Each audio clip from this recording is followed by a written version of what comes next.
thing that might be in his diary, but we're not sure yet, we're waiting to find out next week, is obviously the Duke of Sussex, Prince Harry. He's coming back. He's made it clear he's returning to the UK for a couple of days. Why is he coming, Chris? Why is he coming back this week? He's not a working royal. Why is he here? So there's a big event at St Paul's Cathedral, which is to mark the 10th anniversary of the Invictus Games. I think anyone who's ever been, you've been to them, I've been to 3 or 4 of them, they are phenomenally successful. They do amazing things for military veterans, but also those that are still serving, who are either mentally or physically sick and wounded. And it's been running for 10 years. The first one was in London, and then there was one in Florida, and we've had, Toronto, where he first introduced Meghan to the world. I remember being there as she walked into that court in Nathan Phillips Square in Toronto. And we've had Sydney, Düsseldorf was the most recent one. You went to that. I didn't get to it. But so he's coming back to mark the 10th anniversary of the Invictus Games. Now, I'm a big fan of Invictus. I think it's absolutely phenomenal. It's an amazing thing. And there's a service at St Paul's Cathedral where a lot of the veterans will be, the people that have helped him on this journey. Harry's going to be there as well. He's going to give a reading at St Paul's Cathedral. Meghan's not coming with him, so no Duchess of Sussex. So a couple of things there. While he's here, is he going to see his dad? This is the thing. We're not going to be reporting on. We're not really going to be talking about the Invictus Games ceremony. We're all going to be asking: is he meeting his father? Is he meeting his brother? His brother. Yeah. And I mean, last time, and I think it did strike everyone. It told you everything you needed to know about William and Harry's relationship. He rushed over here to see the King after he announced his cancer diagnosis. Now, we all thought he was rushing over within 12 hours of the announcement. He might have found out, he probably did find out 3 or 4 days before us. But anyway, he came pretty much on the day or day after of the cancer announcement, was here for 24, 36 hours, did not see his brother. And you would have thought that the two brothers, whatever their differences, would have been able to get together and say, Dad's just told the world he's got cancer. You've come all the way over from California to see him. Let's go and have a chat about how we can put our own difficulties to one side. Did they? No, they didn't. So I think that's the other big question is now we've had this, and since then, obviously, Kate, in that video saying that she is also being treated for cancer. Is that a moment for Harry and William to kind of, be the big boys and just put all the stuff to one side and say, look, shall we just get together for everyone's sake and have a chat? Well, they're going to be busy. So we're told the King and William are going to be busy next week. There's a couple of jobs, but we need to wait and find out, are they going to be too busy to meet Harry? Because Harry's going to have a bundle of jobs on next week. Yeah, and he's not here for a long period of time, is he? He's only here for a couple of days and he's off to Nigeria, where incidentally Meghan is going to Nigeria, we've been told, but she's not at the St Paul's Cathedral service. What I haven't been able to work out yet, and it might come out in due course, is whether Meghan's going to be in the UK at all, because I'd imagine she'd have to could fly via London to get to Nigeria. So they're telling us that no, she's not going to be at St Paul's Cathedral, but they're not saying anything to us when we say, well, is she going to be in the UK at all? Yeah. And then you get like silence back from them. So that remains to be seen. But if she's here, I mean, for example, where do they stay? They don't have Frogmore Cottage anymore. They've given that back to the Crown Estate. Will William and Kate put them up in one of their spare rooms? Highly unlikely, I think we'd all agree.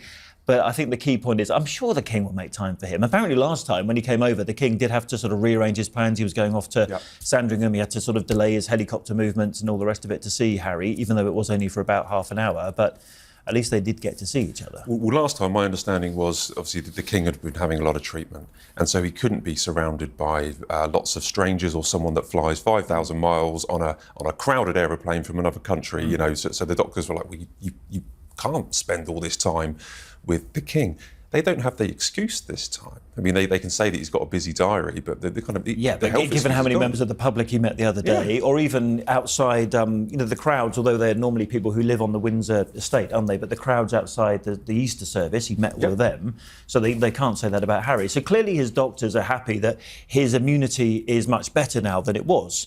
And you do, I mean, I was one of the cancer patients I was speaking to at the hospital the other day saying, you do have this sort of dip when you just first have your chemo, when your immunity is very low, you can't see anybody, and then, you get better again. So it depends, again, we don't know the detail of the King's treatment. It depends whether Harry's visit coincides with an up or a down on the King's risk level. But you kind of think he would see his dad, wouldn't you, given everything that's going on? I mean, you remember that interview that Harry did with, I think it was ABC News, at the Invictus event on the ski slopes in Canada. And he said, look, my diary will bring me back to the UK or through the UK. Clearly he was referring to this at the time. And he would see his father. Yeah, I mean, I think people would.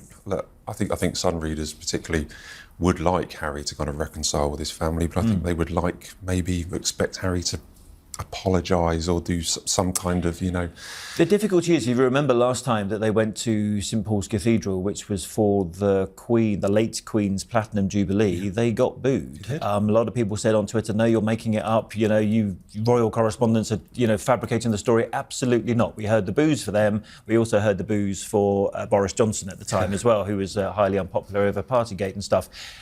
We should be clear, there are also people cheering for them, but there were definitely boos at St Paul's Cathedral. So going back there, I can see why Meghan may not wish to accompany Harry for that particular visit. Well, that's what I was going to ask. Why isn't Meghan coming? Because I know it's Archie's birthday 2 or 3 days before. She used that excuse for the coronation that she couldn't come, so maybe she's having a big birthday party. But as you point out, she is going to Nigeria.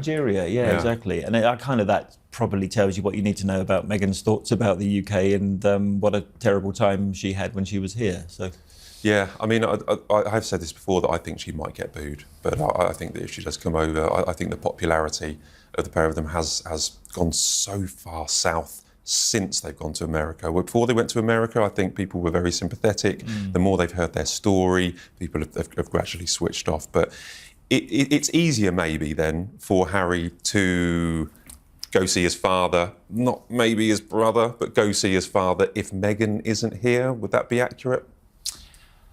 Yeah, I mean, the relationship's very difficult, isn't it, within that family? And I think, yes, it would be a lot easier if Meghan weren't there. But it is still the King's daughter-in-law. And they still have 2 children who are the King's grandchildren. So you would kind of hope that they could still see each other. I mean, wouldn't it be nice if they did actually bring the kids and they all went to see Grandad, because that would really give him a boost. As much as we said the hospital the other day, I think gave him a massive boost.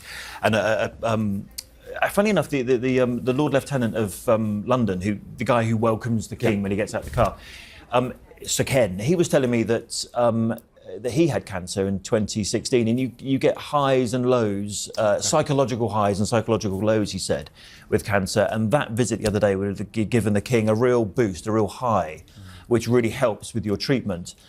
I kind of would have thought, just imagine if Harry and Meghan came over with the grandchildren, he got to see them, or one of them, for the very first time. So that would be quite something. Take away the news that we write and stuff like that. Just on a family situation, you would like them to be friends and like them to see his grandchildren. You say probably have a huge boost. Absolutely, I think you're right. Totally. Especially someone who's got cancer, and we don't know his diagnosis, we don't know the severity of it. But having cancer is a very uncertain moment in anyone's life, and I think that would give him a massive boost. Yeah.